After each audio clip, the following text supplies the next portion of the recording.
चलिए, तो good evening सभी साथियों को। और टीचिंग एप्टीट्यूड की क्लास में आप सबका स्वागत है। टीचिंग एप्टीट्यूड की जो क्लास हमारी चल रही थी शिक्षण अभिरुचि की, इसमें हमने राधा कृष्णन आयोग के बारे में अभी कंप्लीट किया था। और अब हम राधा कृष्णन आयोग से दूसरे आयोग की तरफ चल रहे हैं, जिसे हम माध्यमिक शिक्षा आयोग के नाम से जानते हैं, या फिर सेकेंडरी एजुकेशन कमीशन इसे कहा जाता है। माध्यमिक शिक्षा आयोग या फिर सेकेंडरी एजुकेशन कमीशन, इसी कमीशन की हम बात करते हैं और इसके बारे में थोड़ा समझने का प्रयास करते हैं। जैसा कि आप देख रहे हो, नाम से ही आप इसमें एक अनुमान लगा सकते हैं कि माध्यमिक शिक्षा आयोग अगर कहा गया है तो इसका सीधा सा मतलब है कि इस आयोग का संबंध माध्यमिक शिक्षा से होगा, सेकेंडरी एजुकेशन से होगा। जबकि हमने राधा कृष्णन आयोग की बात की थी, तो राधा कृष्णन आयोग का दूसरा नाम हमने देखा था विश्वविद्यालय शिक्षा आयोग था। तो एक कॉमन सा अंतर यही हो गया कि राधा कृष्णन आयोग का संबंध विश्वविद्यालय शिक्षा से था, मतलब हायर एजुकेशन से था। जबकि ये जो दूसरा आयोग हम देख रहे हैं मुदालियर आयोग, इसे माध्यमिक शिक्षा आयोग कहा गया है। तो इसका एक मुख्य अंतर यही हो गया कि इसका संबंध माध्यमिक शिक्षा से है। ठीक है। अब जिस तरीके से हमने पूरे कमीशन को 4-5 पॉइंट में वहां पर भी समझा था, वैसे ही हम प्रयास कर रहे हैं कि इसको भी 4-5 मुख्य जो पॉइंट है उन पर समझें, जिससे हमारा पूरा का पूरा जो आयोग है वो हमारी समझ में आ जाए। इसमें देखो, हमने ये 4 पॉइंट बना रखे हैं। बस पूरे आयोग को हमने 4 पॉइंट में विभाजित किया है। नंबर 1 है गठन और रिपोर्ट। पहले पॉइंट में हम उसके गठन और रिपोर्ट की बात करेंगे। माध्यमिक शिक्षा आयोग का गठन कब हुआ और उन्होंने अपनी रिपोर्ट कब दी, और फिर गठन क्यों, किसकी सिफारिश पर किया गया और क्यों किया गया, इस पर भी हम साथ में चर्चा कर लेंगे। दूसरी बात देखो, दूसरा पॉइंट है इसके उद्देश्य क्या थे, किस लिए इसको बनाया गया, मुख्य उद्देश्य क्या था। इसके अलावा इसकी कार्य विधि क्या थी, किस विधि पर इसने कार्य किया, कि भाई इसने प्रश्नावली विधि, प्रश्न बनाए। जैसे वहां पर हमने देखा था कि भाई 1000 व्यक्तियों को प्रश्न भेजे थे, 600 ने उत्तर दिए, है ना। और दूसरा हमने कहा था कि प्रधानाचार्यों से या फिर डिग्री कॉलेज के जो प्रोफेसर हैं या छात्र हैं, उन सबसे मिलके भी उन्होंने वहां पर समस्याओं को समझा था, जो विश्वविद्यालय शिक्षा आयोग में था। वैसे ही हम यहाँ पर देखेंगे कि इन्होंने कौन सी कार्य विधि अपनाई, कार्य करने का तरीका क्या अपनाया। और इसके अलावा सदस्य वहां पर भी हमने देखे थे कि कितने सदस्य थे, 10 सदस्यों की हमने बात की थी। उसी तरीके से हम इस सेकेंडरी एजुकेशन में भी देखेंगे कि सदस्य कितने थे।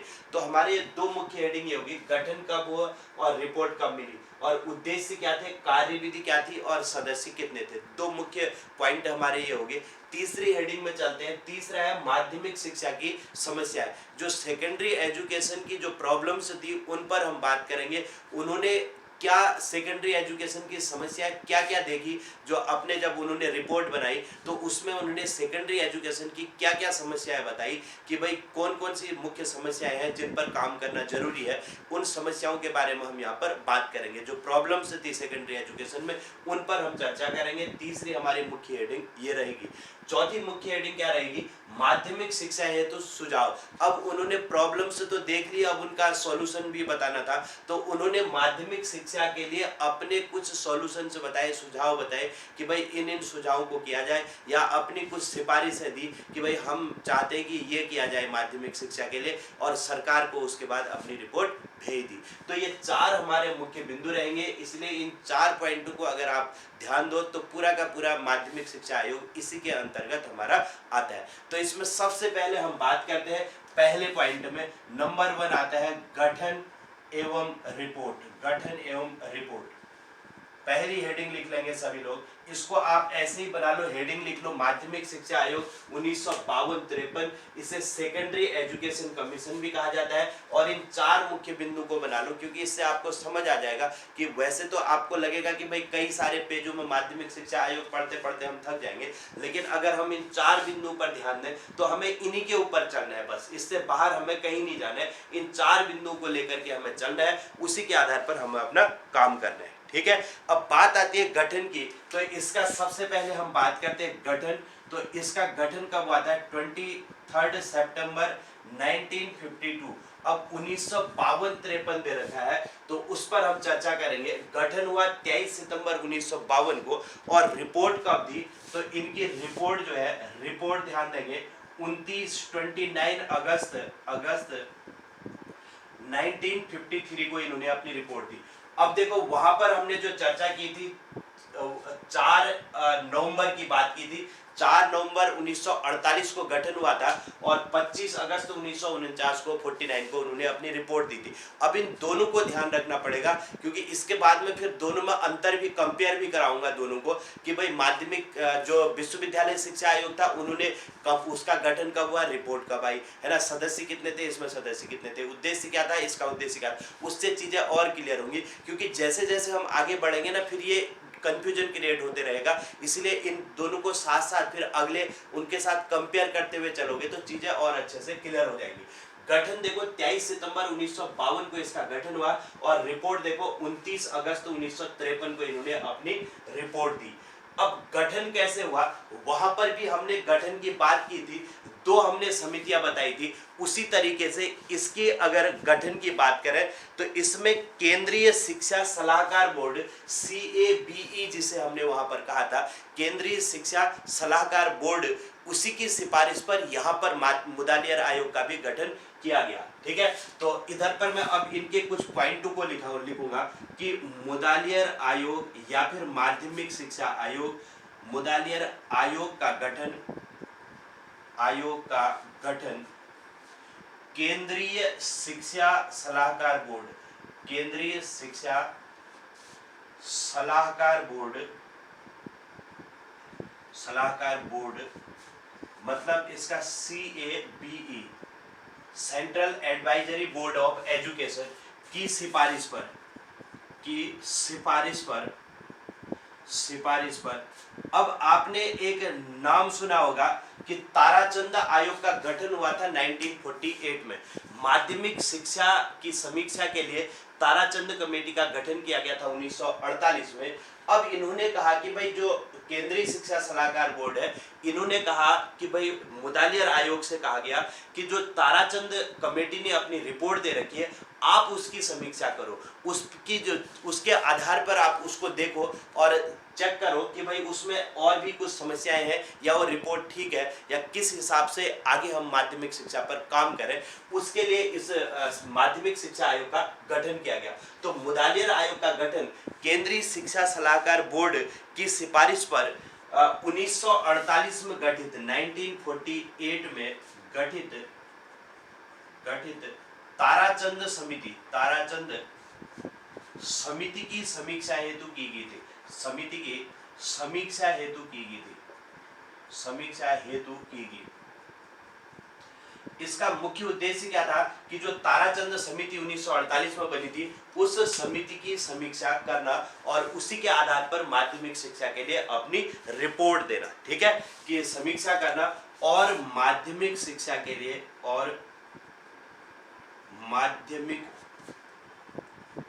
शिक्षा के सुधार हेतु अपनी सिफारिश देना। ठीक है, अपनी सिफारिश देने के लिए किया गया। तो इसका गठन क्यों किया गया आपकी समझ में आ गया होगा कि 23 सितंबर 1952 को इसका गठन किया गया था और इसको गठन करने का कारण केंद्रीय शिक्षा सलाहकार बोर्ड की सिफारिश पर 1948 में गठित ताराचंद समिति की समीक्षा हेतु की गई और माध्यमिक शिक्षा के सुधार हेतु अपनी सिफारिश देने के लिए इसका गठन किया गया। एक बात तो ये होगी इसके गठन से संबंधित। दूसरी बात देखो, इसने अपने सुझाव में माध्यमिक, इसके जो सुझाव थे ना, माध्यमिक शिक्षा आयोग के जो सुझाव है उसके द्वारा माध्यमिक जो शिक्षा है, सेकेंडरी एजुकेशन जो है, उसके स्तर को सुधारने में अहम योगदान इसने दिया। तो इसमें हम कह सकते हैं कि मुदालियर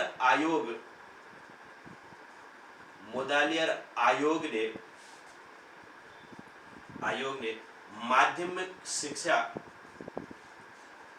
के स्तर को सुधारने में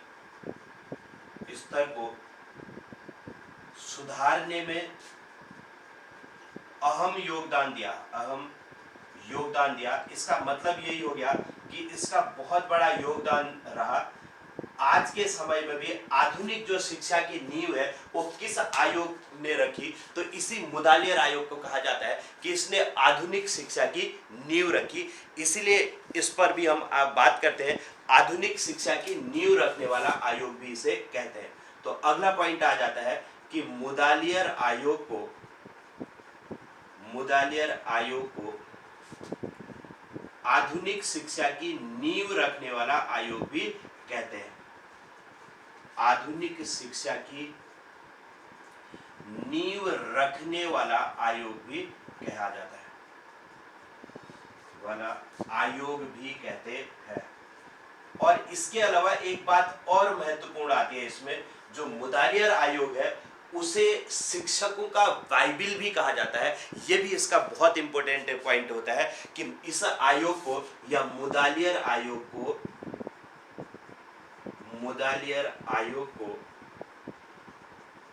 आयोग को शिक्षकों का बाइबिल कहते हैं, शिक्षकों का बाइबिल कहते हैं। ये 4 पॉइंट इस हेडिंग के अंतर्गत आप ध्यान रखेंगे कि गठन 23 सितंबर 1952 को, रिपोर्ट 29 अगस्त 1953 को दी गई और मुदालियर आयोग का गठन केंद्रीय शिक्षा सलाहकार बोर्ड की सिफारिश पर हुआ। और इस पर कहा गया कि भाई 1948 में गठित जो ताराचंद समिति है उसकी समीक्षा की जाए और माध्यमिक शिक्षा के सुधार हेतु तो अपनी सिफारिश दी जाए, इसके लिए इसका गठन किया गया। और मुदालियर आयोग ने माध्यमिक शिक्षा के स्तर को सुधारने में अहम योगदान दिया और मुदालियर आयोग को आधुनिक शिक्षा की नींव, अंडरलाइन कर लेना, बहुत इंपॉर्टेंट क्वेश्चन ये बन जाता है। और शिक्षकों का बाइबिल किस आयोग को कहा जाता है, और जो ये ताराचंद समिति की समीक्षा हेतु किस आयोग का गठन किया गया था। ये 3-4 क्वेश्चन तो बहुत इंपॉर्टेंट है इस आयोग में, जिन पर आपने विशेष रूप से ध्यान देना है। ठीक है, गठन और रिपोर्ट तो ये इंपॉर्टेंट अपने आप में होती है, हर एक दोनों के दोनों आयोगों की बहुत इंपॉर्टेंट होंगी, लेकिन इस पर ध्यान देना, इसका गठन एक तो केंद्रीय शिक्षा सलाहकार बोर्ड की सिफारिश पर हुआ, दूसरा ताराचंद समिति की समीक्षा करने के लिए गठन हुआ, और तीसरी चीज देखो माध्यमिक शिक्षा में सुधार करने के लिए इसका गठन हुआ। चौथा पॉइंट ध्यान रखेंगे कि इसे आधुनिक शिक्षा की नींव रखने वाला आयोग भी कहते हैं, और पांचवा इसे शिक्षकों का बाइबिल भी कहते हैं। उम्मीद है इतने पॉइंट सबको समझ में आगे होंगे। एक बात मैं इसमें और बताना चाह रहा हूं कि रिपोर्ट 29 अगस्त 1953 को दी गई थी, और इसकी रिपोर्ट में देखो, इनकी आयोग की रिपोर्ट में या मुदालियर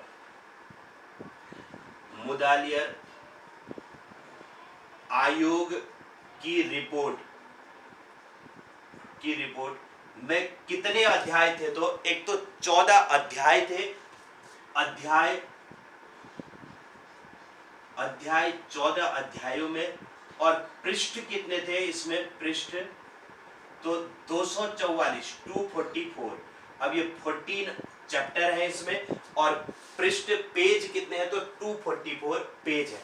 ये रिपोर्ट 29 अगस्त को आई थी। अगर प्रॉब्लम हो तो यहीं पर भी साथ में आप लिख सकते हो कि इसमें चैप्टर कितने थे, तो अध्याय थे 14, और इसमें टोटल पृष्ठ कितने थे, पेज कितने थे, तो 244 इसमें पेजेस थे।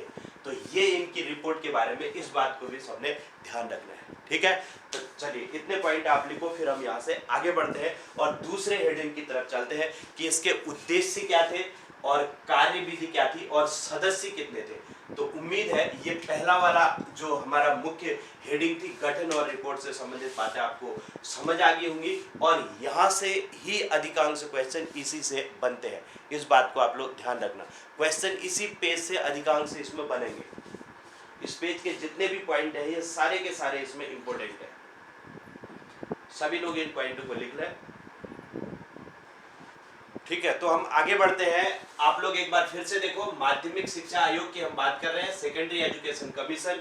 सबसे पहली हेडिंग हमने इसमें बनाई है गठन एवं रिपोर्ट, दूसरी है उद्देश्य, कार्यविधि एवं सदस्य, तीसरा है माध्यमिक शिक्षा की समस्या है, और चौथा है माध्यमिक शिक्षा हेतु सुझाव। सबसे पहली हेडिंग में हम चले, गठन और रिपोर्ट। गठन 23 सितंबर 1952, याद कर लेना पहले वाले में कितनी थी? 4 नवंबर 1948 1948। और रिपोर्ट कब दी थी? 25 अगस्त 1949 1949। अब इसके साथ कंपेयर करके चलना। ये 23 सितंबर 1952 है, 23 सितंबर है। देखो ये 23 सितंबर है, जबकि ये क्या है? 4 नवंबर है। सितंबर, अक्टूबर, नवंबर, ये 2 मंथ का इसमें बीच में गैपिंग भी है। क्लियर हो गया? और दूसरी बात देखो, दूसरा रिपोर्ट देखो 29 अगस्त 1952 को यहां पर दी गई है, और ये 25 अगस्त देखो, 25 अगस्त के बाद 29 अगस्त है।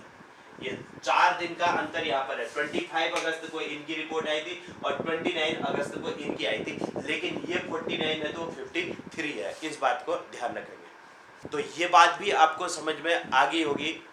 अब दोनों में अंतर अच्छे से करना, क्योंकि एक की डेट याद कर लो, दूसरे को उसके साथ कंपेयर करो। ये 4 नवंबर है, ये 23 सितंबर को है, ये 25 अगस्त है, ये 29 अगस्त है। ये तो बहुत आसानी से याद हो जाएगा। 25 में 4 जोड़ दो 29 हो जाएगा। इसका ध्यान रखना, ये 4 नवंबर का है, ये बैक में आ जाओ सितंबर, अक्टूबर, नवंबर, इतना बीच में छोड़ करके चलना, क्योंकि इतना ऐसे ही याद नहीं रहेंगे। ये मत सोचना कि खाली इस पर टाइम खराब कर रहे हो। मैं टाइम खराब नहीं कर रहा हूँ, मैं प्रयास सोच रहा हूँ कि भाई ये याद हो जाए आपको तो अच्छा रहेगा, है ना। 23 सितंबर और 29 अगस्त की ये डेट है, इन पर आप लोग ध्यान देंगे। अब देखो मुतालिर आयोग का गठन किसकी सलाह पर हुआ? तो केंद्रीय शिक्षा सलाहकार बोर्ड की सिफारिश पर किया गया। और दूसरी बात, ये किस लिए किया गया इसका गठन? तो ताराचंद समिति की समीक्षा हेतु इसका गठन किया गया, और माध्यमिक शिक्षा में सुधार हेतु अपनी सिफारिश देने के लिए इसका गठन किया गया, इसीलिए इसे माध्यमिक शिक्षा आयोग कहा गया। अगली बात देखो, मुतालिर आयोग ने माध्यमिक शिक्षा के स्तर को सुधारने में सबसे अहम योगदान दिया। अगर सीधा क्वेश्चन पूछ दे कि कौन सा ऐसा आयोग है जिसने माध्यमिक शिक्षा के स्तर को सुधारने में योगदान दिया, तो मुतालिर आयोग। तीसरा अगला पॉइंट देखो, आधुनिक शिक्षा की नींव रखने वाला आयोग किसे कहते हैं? तो इसी मुतालिर आयोग को आधुनिक शिक्षा की नींव रखने वाला आयोग भी कहा जाता है। अगला देखिए, इसे शिक्षकों की बाइबिल भी कहा जाता है। इस बात को भी ध्यान रखना है। और मुतालिर आयोग की रिपोर्ट में कितने अध्याय थे? तो 14 अध्याय और पृष्ठ 244। तो यहां तक की बातें उम्मीद है सभी लोगों को अच्छे से समझ में आ गई होंगी। तो चलिए आगे बढ़े यहां से। अब कोई प्रॉब्लम किसी को? ठीक है, बढ़े आगे। एक बार आप लोग सब लोग मैसेज करो, यहां तक चीजें सबको क्लियर है?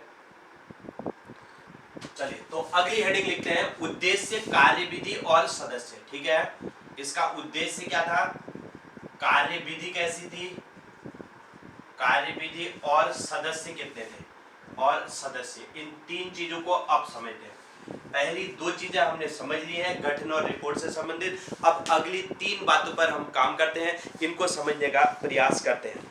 ठीक है, इसका उद्देश्य क्या था, कार्यविधि कैसी थी, और सदस्य। उद्देश्य आप लोग सब बता सकते हो कि इसका उद्देश्य क्या था, क्यों इसका गठन किया गया था? आप समझ रहे हो सभी लोग? किस चीज के लिए गठित किया गया माध्यमिक शिक्षा आयोग या मुतालिर आयोग को? तो सिंपल सी बात है, इसका गठन माध्यमिक शिक्षा की समीक्षा हेतु तो किया गया ना, वही तो मुख्य बात थी, इसीलिए तो किया गया, इसीलिए इसका नाम ही माध्यमिक शिक्षा पड़ा। तो हम सीधे सीधे कहते हैं कि भाई माध्यमिक शिक्षा की जो समस्याएं थी, तत्कालीन जो समस्याएं थी, उनका अध्ययन करने और उनकी जो समस्याएं थी उनसे संबंधित अपने सुझाव देने के लिए, इसीलिए तो गठन किया था, है ना। और साथ में अगर कुछ ज्यादा ही लिखना चाहते हो तो ये भी कह सकते हो कि भाई ताराचंद समिति की जो रिपोर्ट थी उसकी समीक्षा करने के लिए भी, है ना, या फिर उसकी जांच करने हेतु भी कह सकते हो। तो इस तरीके से ये उद्देश्य तो खुद बनाने वाली बात है, हमारा पता होना चाहिए कि भाई इसमें हुआ क्या था, क्यों इसका गठन किया गया था। तो विश्वविद्यालय शिक्षा आयोग में भी हमने ऐसे ही कहा था, जो राधा कृष्णन आयोग था उसका गठन किस चीज के लिए किया गया, कि विश्वविद्यालय की तत्कालीन जो समस्याएं थी उनका अध्ययन कर उनकी समस्याओं के समाधान हेतु अपनी रिपोर्ट देना। तो मुतालिर आयोग का गठन किस लिए किया गया, कि माध्यमिक शिक्षा की तत्कालीन समस्याओं के अध्ययन कर उनके समाधान हेतु अपने सुझाव देने के लिए, है ना। तो यही तो है, बिल्कुल सिंपल सी बात है। तो आप उद्देश्य बहुत आसानी से इनके समझ सकते हो। तो इसका उद्देश्य क्या था, कि जो माध्यमिक शिक्षा थी, माध्यमिक शिक्षा की तत्कालीन समस्याओं का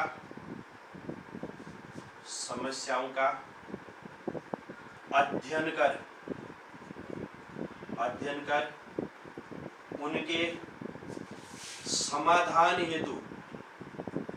उनके समाधान हेतु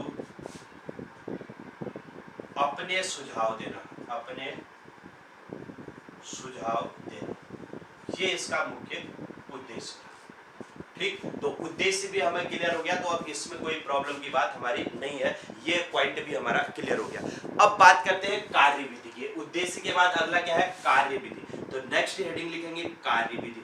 इसकी कार्य विधि कैसी थी, देखो हमने पहले भी कहा कि जो राधा कृष्णन आयोग था, उस आयोग में भी कार्य विधि दो तरीके की कार्य विधि अपनाई थी। एक तो उन्होंने प्रश्नावली बनाई थी, प्रश्नावली बना करके भेजी थी 1000 लोगों को, जिनमें से 600 लोगों ने अपने उनके जवाब दिए थे। और दूसरा उनने शिक्षकों से मिलकर के या प्रोफेसरों से मिलकर के या फिर जो कुलपति थे उनसे मिलकर के उनकी समस्याओं को जाना।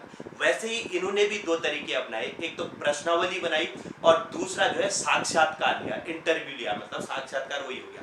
ठीक है, तो इनकी कार्य विधि नंबर 1 कौन सी, प्रश्नावली विधि अपनाई। कार्य विधि मतलब उनकी मेथड क्या थी, है ना,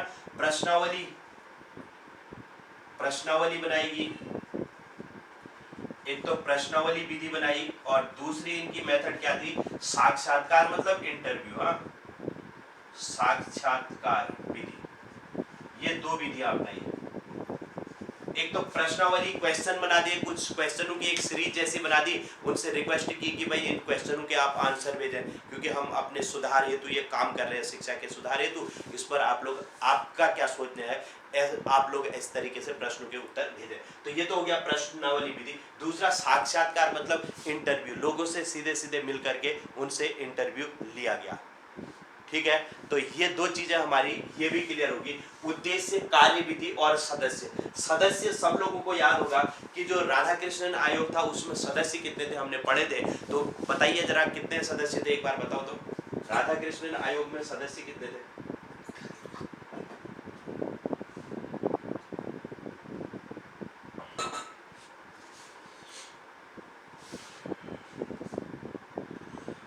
बिल्कुल सबको क्लियर है, 10 सदस्य थे, तो इसमें किसी तरीके की कोई परेशानी नहीं। बिल्कुल सेम यहाँ पर भी है, सदस्यों की बात कर रहे हैं तो सदस्य यहाँ पर भी कितने थे, 10 सदस्य थे। कितने सदस्य थे, 10 सदस्य थे। अब मैं इन 10 सदस्यों के नाम लिख रहा हूँ। इसमें सबसे पहले अध्यक्ष तो कौन होंगे, इसका नाम ही मुदालियर आयोग है, माध्यमिक शिक्षा आयोग को मुदालियर आयोग भी कहा जाता है। तो इसका मतलब सीधा सा हो गया, मुदालियर आयोग। जब हम इस आयोग को कह रहे हैं तो इसका मीनिंग है कि इस आयोग के जो अध्यक्ष होंगे उनका नाम क्या होगा, लक्ष्मण स्वामी मुदालियर। नंबर 1 इसमें कौन थे, लक्ष्मण स्वामी मुदालियर। लक्ष्मण स्वामी मुदालियर जो है इसके अध्यक्ष थे, मुदालियर। ये कौन थे, तो इस आयोग के अध्यक्ष थे। अध्यक्ष का नाम याद रखना है, लक्ष्मण स्वामी मुदालियर था। इसके बाद डॉक्टर AM बसु, ये सचिव थे। सचिव का नाम भी आपने दोनों में याद रखना है। Number 2 AM Basu, doctor AM Basu, ये कौन थे, तो ये इस आयोग के सचिव थे। इस बात को भी ध्यान रखना है, सचिव AM बसु थे। और तीसरे जो है डॉक्टर SMS चारी, ये नाम भी बहुत इंपॉर्टेंट है, डॉक्टर SMS चारी। ये 3 नाम बहुत इंपॉर्टेंट है। ये थे सहायक सचिव, सहायक सचिव थे ये, इस बात को भी आपने ध्यान रखना है। इस आयोग के सहायक सचिव कौन थे, तो इनका नाम है डॉक्टर SMS चारी, सचिव थे। ठीक है, तो ये 3 नाम तो हमारे बिल्कुल क्लियर हो गए। इन तीनों नामों पर आप लोग विशेष उत्तर से ध्यान देना। अब हम आगे चल रहे हैं, श्रीमती हंसा मेहता, इनका नाम भी इम्पोर्टेंट होता है, इस पर भी आप लोग ध्यान देंगे। श्रीमती हंसा मेहता किस आयोग की सदस्य थी, ये क्वेश्चन भी इसमें अक्सर देखने को मिलता है। इसके बाद 5वें सदस्य में चलते हैं, डॉक्टर KL श्रीमाली। डॉक्टर, अब मैं इधर लिख दे रहा हूं, डॉक्टर KL श्रीमाली, ये 5वें सदस्य है। नंबर 6 में चल रहे हैं, doctor Kenneth rust William. Doctor Kenneth rust William, ये इसमें नंबर 6 है। नंबर 7 भी लिख लेंगे, जॉन क्रिस्टी। नंबर 7 लिख लेंगे, जॉन क्रिस्टी। John Christie. और नंबर 8 में चल रहे हैं, नंबर 8 सदस्य है डॉक्टर केसी सैयदन, डॉक्टर केसी सैयदन। और नंबर 9 जो इसमें सदस्य थे इनका नाम है श्री M.T. व्यास, श्री M.T. व्यास नंबर 9 तो सदस्य है। और फिर नंबर 10 में चल रहे हैं, नंबर 10 J.A. तारपुर वाला, J.A. तारपुर वाला। ये इसमें 10 सदस्य हैं, जिनमें से ये पहले 4 बहुत इंपॉर्टेंट है। और टोटल जो सदस्य है, हाँ, एलन मुदालियर कह लो या लक्ष्मण स्वामी, LS मुदालियर होगा, है ना, हाँ ठीक है, LS मुदालियर, हाँ लक्ष्मण स्वामी मुदालियर इनको कहा जाता है। तो ये इसके अध्यक्ष थे और ये 10 सदस्य टोटल इसमें सदस्य हैं। तो ये भी आपको समझ आ गया होगा, उद्देश्य, कार्यविधि और सदस्य, ये 3 की 3 चीजें हमारी क्लियर होगी। तो ये 2 पॉइंट हमारे इसमें क्लियर हो गए, गठन, रिपोर्ट, उद्देश्य, कार्यविधि और सदस्य। अब हम यहाँ से आगे बढ़ते हैं, सब लोगों ने लिख लिया होगा, जल्दी से इसे कंप्लीट करो। इन सदस्यों के नामों में आप विशेष रूप से ध्यान देंगे, जो 4 सदस्य पहले हैं इनके नाम तो कम से कम आपको याद होने ही चाहिए, इन पर ध्यान देना। लक्ष्मण स्वामी मुदालियर और AM बसु सचिव, डॉक्टर SMS चारी सहायक सचिव और श्रीमती हंसा मेहता। ठीक है, अब तीसरी हेडिंग में चलते हैं, माध्यमिक शिक्षा की समस्याएं। देखते हैं उन्होंने माध्यमिक शिक्षा की उस समय पर क्या समस्याएं बताई होंगी। माध्यमिक शिक्षा की समस्याएं, इन समस्याओं पर अगर थोड़ा सा अभी भी देख सकते हैं, आज भी हमें इस तरीके की समस्याएं देखने को हमारे इस सिस्टम में दिखती है। तो उसी तरीके से इन्होंने भी अपनी जो रिपोर्ट थी उसमें माध्यमिक शिक्षा की समस्याएं बताई थी। तो इसमें हमने इन्होंने समस्याएं क्या क्या बताई, इन समस्याओं पर चलते हैं, फिर हम इनके सुझावों पर चलेंगे। समस्या की सबसे पहले हमने क्या कहा कि माध्यमिक शिक्षा व्यावसायिक नहीं है। इन्होंने सबसे पहली समस्या बताई कि भाई माध्यमिक जो शिक्षा है, माध्यमिक शिक्षा व्यावसायिक नहीं है, व्यावसायिक नहीं है कहा।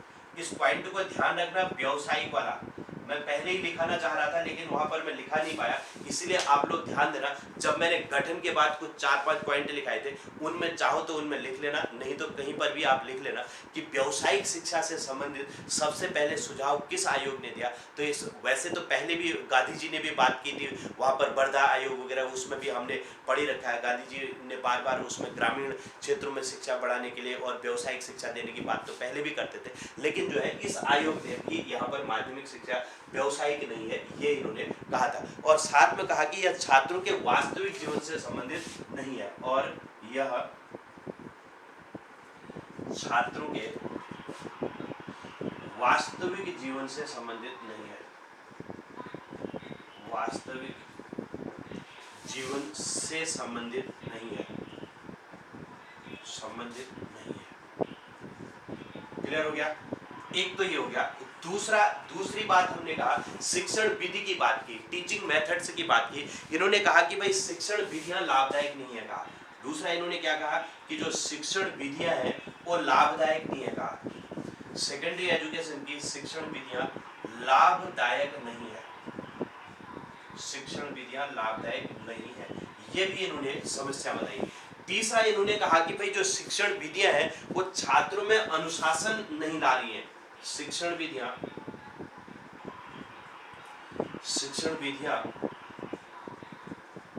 छात्रों में अनुशासन नहीं ला रही हैं और सहयोग की भावना नहीं ला रही हैं, सहयोग की भावना विकसित नहीं कर रही हैं, ठीक है। और नेतृत्व क्षमता का, नेतृत्व लीडरशिप, नेतृत्व क्षमता का विकास नहीं करती है, विकास नहीं करती है, ठीक है। ये शिक्षण विधियों के बारे में कहा। इसके अलावा हमने कहा कि एक तो इन्होंने पाठ्यक्रम के बारे में कहा कि भाई जो सिलेबस है वो अच्छा नहीं है, और समय सारणी के बारे में कहा। नंबर 4 क्या कहा कि समय सारणी उचित नहीं है, समय सारणी ने कहा ये ठीक नहीं है, उचित नहीं है ना, समय सारणी उचित नहीं है कहा है स्कूल की। और फिर हमने कहा अगली समस्या इन्होंने बताई थी कि परीक्षा प्रणाली भी उचित नहीं है कहा, जो परीक्षा की जो प्रणाली है, सिस्टम है, वो उचित नहीं है, परीक्षा प्रणाली उचित नहीं है कहा। और फिर हमने कहा कि इन्होंने कहा कि भाई जो पाठ्यक्रम है वो संकीर्ण पाठ्यक्रम है। नंबर 6 लिख दे रहा हूं कि इन्होंने कहा पाठ्यक्रम कैसा है, बहुत संकीर्ण है। संकीर्ण मतलब समझ रहे हो कि उसका विस्तृत नहीं है, है ना, बहुत मतलब कह सकते हो कि संकीर्ण है, जो छात्रों का सर्वांगीण विकास नहीं करता, सर्वांगीण विकास नहीं करता,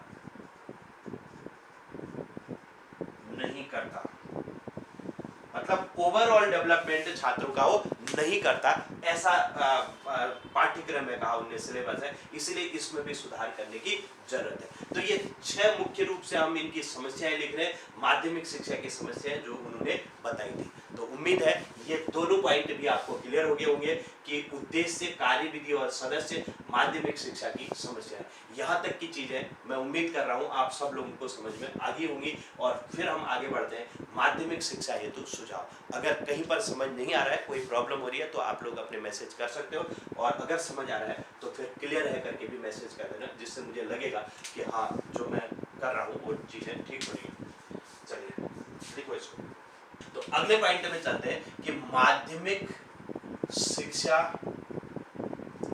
के सुधार हेतु सुझाव। इसके सुधार के लिए इन्होंने क्या सुझाव दिए, हेतु सुझाव, और इसके नोट्स भी मैं आपको अभी थोड़ी देर में भेज दूंगा, ठीक है। सुझाव किस चीज के लिए, माध्यमिक शिक्षा में सुधार हेतु इन्होंने क्या सुझाव दिए, इन बातों पर भी हमें ध्यान देना है। ये कई बिंदुओं पर इन्होंने अपने सुझाव दिए, एक एक करके हम पहले इन सुझावों को लिख लेते हैं। नंबर 1, इन्होंने संगठन संबंधी सुझाव दिया। इन्होंने कहा कि भाई यहाँ पर संगठन, ऑर्गेनाइजेशन, माध्यमिक शिक्षा का जो संगठन है उसको सुधारा जाना चाहिए। संगठन संबंधी सुझाव, सबसे पहली बात तो ये है इनका सुझाव, ठीक है। दूसरा इन्होंने प्रशासन संबंधी सुझाव दिए कि इसका जो एडमिनिस्ट्रेशन है उसको सुधारा जाना चाहिए, प्रशासन संबंधी सुझाव। तीसरा इन्होंने वित्त संबंधी, फाइनेंस के लिए इन्होंने अपने सुझाव दिए, वित्त संबंधी सुझाव, वित्त संबंधी सुझाव। इन्होंने कहा कि भाई वित्त के लिए व्यवस्था, माध्यमिक शिक्षा के लिए वित्त भी तो चाहिए, उसके लिए भी इन्होंने सुझाव दिया कि कैसे वित्त की व्यवस्था की जाए। इसके अलावा मान्यता, विद्यालयों की मान्यता, विद्यालयों की मान्यता के संबंध में, मान्यता संबंधी सुझाव कि भाई कैसे मान्यताएं दी जाए, है ना, मान्यता के लिए क्या किया जाए। नंबर 5 देखो, मान्यता संबंधी सुझाव हो गया। इसके बाद निरीक्षण संबंधी सुझाव, विद्यालयों का निरीक्षण भी समय समय पर हो, निरीक्षण संबंधी सुझाव, ऑब्जर्वेशन संबंधी सुझाव। मान्यता मतलब विद्यालयों को भाई किसको, कौन विद्यालय चलाएंगे या नहीं चलाएंगे, किसी से नहीं चल रहे हैं तो उनका क्या किया जाए, है ना, उसके लिए इन्होंने अपने सुझाव दिए। और फिर निरीक्षण करने के लिए भी समय समय पर विद्यालयों का निरीक्षण भी होना चाहिए। और उद्देश्य संबंधी सुझाव, माध्यमिक शिक्षा का उद्देश्य क्या होना चाहिए, ये उद्देश्य संबंधी भी इन्होंने अपने सुझाव दिए कि इसका उद्देश्य, मुख्य रूप से हमारा माध्यमिक शिक्षा का उद्देश्य क्या होना चाहिए। और पाठ्यचर्या संबंधी सुझाव, ये पाठ्यचर्या को कैसे सुधारा जाए, पाठ्यचर्या संबंधी सुझाव, संबंधी सुझाव। अब ये पाठ्यचर्या के लिए भी सुझाव दिया। और नंबर 8 जो है, पाठ्यचर्या के बाद इन्होंने कहा कि शिक्षण विधियों के लिए सुझाव, शिक्षण विधियों के संबंध में सुझाव, टीचिंग मेथड जो है, विधियों के संबंध में सुझाव, शिक्षण विधियों के संबंध में सुझाव। नंबर 9 में चलते हैं। नंबर 9, शिक्षकों के संबंध में सुझाव, शिक्षकों के संबंध में सुझाव, के संबंध में सुझाव। अब इसके अलावा देखो परीक्षा प्रणाली के संबंध में सुझाव, परीक्षा प्रणाली एग्जामिनेशन के लिए सुझाव, सभी क्षेत्रों पर इन्होंने अपने सुझाव दिए। और नंबर 11 में चलते हैं। नंबर 11 में स्त्री शिक्षा के संबंध में सुझाव, स्त्री शिक्षा के संबंध में सुझाव, वुमेन एजुकेशन के संबंध में सुझाव। और नंबर 12 में देखो व्यावसायिक शिक्षा, व्यावसायिक कॉमर्शियल एजुकेशन, व्यावसायिक शिक्षा के संबंध में, शिक्षा के संबंध में भी इन्होंने सुझाव दिए। नंबर 13 में चलेंगे। नंबर 13 में स्कूली शिक्षा के संबंध में सुझाव, ठीक है, स्कूली शिक्षा के संबंध में सुझाव, शिक्षा के संबंध में सुझाव। और इसके बाद नंबर 14 में चलते हैं। नंबर 14 पाठ्यक्रम के संबंध में सुझाव, पाठ्यक्रम के संबंध में, पाठ्यक्रम के संबंध में सुझाव। अब इसमें बहुत ज्यादा परेशान मत होना, क्योंकि ये पॉइंट हम पढ़ लेंगे तो आप सब लोगों ने बीएड सभी लोग किए हुए हैं, तो इसमें इस तरीके की कोई परेशानी नहीं आएगी। ये पॉइंट सब आपने सुने हुए हैं, सब पढ़े भी हैं ऑलरेडी, सब लोगों ने बीएड के दौरान ये चीज़ें पढ़ी है। बस ये है कि अभी दोहराने की जरूरत है। ये बहुत ज़्यादा पॉइंट है, तो इसका मतलब ये नहीं है कि हमारे लिए कोई नई चीज़ नहीं है, क्योंकि हमने ये चीज़ें सब सुन रखी है कि भाई ये सारी एजुकेशन से संबंधित चीज़ है कि भाई एजुकेशन का वहाँ ऑर्गेनाइजेशन कैसा होना चाहिए, प्रशासन कैसा होना चाहिए, वित्त के लिए कहाँ से व्यवस्था होनी चाहिए, विद्यालयों की मान्यता कैसे दी जानी चाहिए, उसके लिए निरीक्षण करने से, अब विद्यालयों का निरीक्षण भी तो होना चाहिए समय समय में। उसके अलावा विद्यालय का जो शिक्षा है उसका उद्देश्य क्या होगा, क्यों हम शिक्षा दे रहे हैं, उसके उद्देश्य को समझ जाए। पाठ्यक्रम कैसा होना चाहिए, है ना, पाठ्यक्रम को भी उसको सुधारने की जरूरत थी, और शिक्षण विधियों को सुधारने की जरूरत थी। हमने उनकी जो समस्याएं थी वहीं पर इन बातों पर चर्चा कर रखी है। अब शिक्षकों के लिए भी तो कुछ चीजें करनी पड़ेंगी भाई, शिक्षकों को आगे बढ़ाना है, तो शिक्षकों के लिए भी जब उनको ट्रेनिंग नहीं दी जाएगी या उनको किसी तरीके की फैसिलिटी नहीं दी जाएगी, तो शिक्षक भी किस तरीके से काम कर पाएंगे, तो उसके लिए भी सुझाव दिए। और परीक्षा प्रणाली, भाई जो एग्जामिनेशन का सिस्टम है उसको सुधारने के लिए भी सुझाव दिया। स्त्री शिक्षा, वुमेन एजुकेशन के बारे में इन्होंने कहा कि भाई कैसे बालिकाओं को आगे बढ़ाया जाए, भाई बालिकाओं के लिए अलग विद्यालय बनाए जाए, या फिर को एजुकेशन भी साथ में की दी जाए, गृह विज्ञान जैसे विषयों को रखा जाए, तो इन चीज़ों से बालिका शिक्षा में भी सुधार होगा। और ऐसे ही व्यावसायिक शिक्षा, देखो व्यावसायिक शिक्षा सभी लोगों ने, अगर किसी को ध्यान होगा तो पहले स्कूलों में झाड़ू रस्सी बना करके ले जाते थे। अब हमने तो प्राइमरी स्कूलों में पढ़ा, तो हम तो झाड़ू रस्सी बना करके भी ले जाते थे, है ना, स्कूल में जमा करना होता था। और कोई अगर ऐसे होंगे तो शायद हो सकता है आप लोगों ने भी किया होगा, स्कूल में एक झाड़ू बना के ले जाते थे, रस्सी बना के ले जाते थे, तो वो व्यावसायिक एजुकेशन से ही संबंधित है। वो भी वहाँ पर वो मतलब शिक्षा को व्यावसायिक बनाना उसका उद्देश्य था, इसीलिए तो किया जाता है। आजकल तो अब ये नहीं होता है, लेकिन पहले बना करके ले जाते थे। तो ये व्यवसायिक परक शिक्षा बनाने की बात की, और गांधी जी ने भी इस पर विशेष रूप से जोर दिया था। और इसके अलावा स्कूली शिक्षा के संबंध में सुझाव, भाई स्कूली शिक्षा पर कैसे सुधार किया जाए उसके लिए भी सुझाव दिया। और इसके अतिरिक्त पाठ्यक्रम के संबंध में, पाठ्यक्रम को कैसे सुधारा जाए इसके लिए सुझाव दिया। और लास्ट में काम के घंटे और अवकाश के संबंध में, काम के कितने घंटे होने चाहिए, जिस पर हम पिछले दिन भी चर्चा कर रहे थे, काम के घंटे व अवकाश के संबंध में सुझाव, जिस पर मैं कल परसों भी चर्चा कर रहा था कि भाई वहां पर राधा कृष्णन आयोग ने 180 घंटे दे रखे, और इन्होंने भी अपने तरीके से जो है वहां पर इसके बारे में बताया है ना। तो हाँ हाँ, बिल्कुल बिल्कुल बिल्कुल, सब लोग, बहुत सारे लोग हैं। हाँ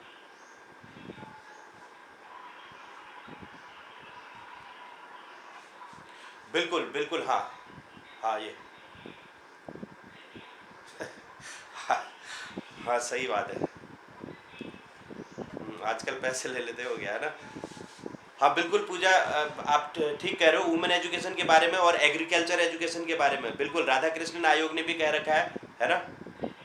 हाँ, लेकिन वो हाई लेवल पर है और ये सेकेंडरी लेवल पर है, बिल्कुल बिल्कुल ठीक है। ठीक है, हाँ मनोज जी भी हैं, पूजा जी पूजा भी है, नीतू भी है ना, भगवती भी है। बिल्कुल, बहुत सारे लोग हैं जो कि झाड़ू रस्सी बना के ले गए हैं, है ना